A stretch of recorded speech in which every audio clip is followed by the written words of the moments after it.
জাতীয় নাগরিক পার্টির এনসিপি মুখ্য সংগঠক হাসনাত আব্দুল্লাহ বলেছেন, এখন পর্যন্ত যে বা যারা আওয়ামী লীগের পুনরাবাসন করেছে তাদেরকে এর মূল্য দিতে হয়েছে। যে জিয়াউর রহমান আওয়ামী লীগকে পুনরাবাসন করেছিল তাকে জীবন দিয়ে তা পরিশোধ করতে হয়েছে।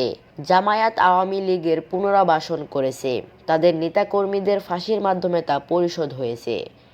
এরপর আবার আওয়ামী লীগের পুনরাবাসন হয়েছে। পিলখানা, শাপলা গণহত্যা ও দেশের সব প্রতিষ্ঠান ধ্বংসের মাধ্যমে তা পরিশোধ করতে হয়েছে।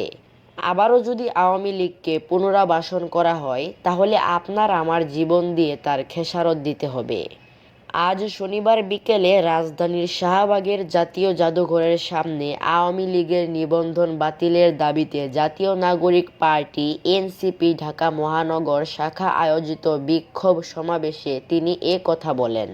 হাসনাত আব্দুল্লাহ বলেন, যদি 10টা ফেরাউন আর 10টা নমরুদ একত্র করা হয় তাও হাসিনার সমান হবে না।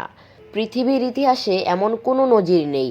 যারা গণ অভ্যুত্থানে পরাজিত হয়েছে তাদেরকে পুনরায় নির্বাচনে আসার সুযোগ দেওয়া হবে, তাই আওয়ামী লীগকেও এর সুযোগ দেওয়া হবে না। হাসনাত বলেন, আওয়ামী লীগের বিচারের মধ্য দিয়ে তাদের নিষিদ্ধ করতে হবে। আওয়ামী লীগ কোনো রাজনৈতিক দল না, তারা ভারতীয় আধিপত্যবাদের অংশ।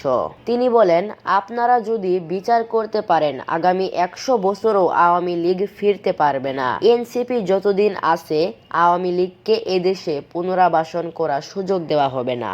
খবর বিশ্ব বাংলা, ঢাকা।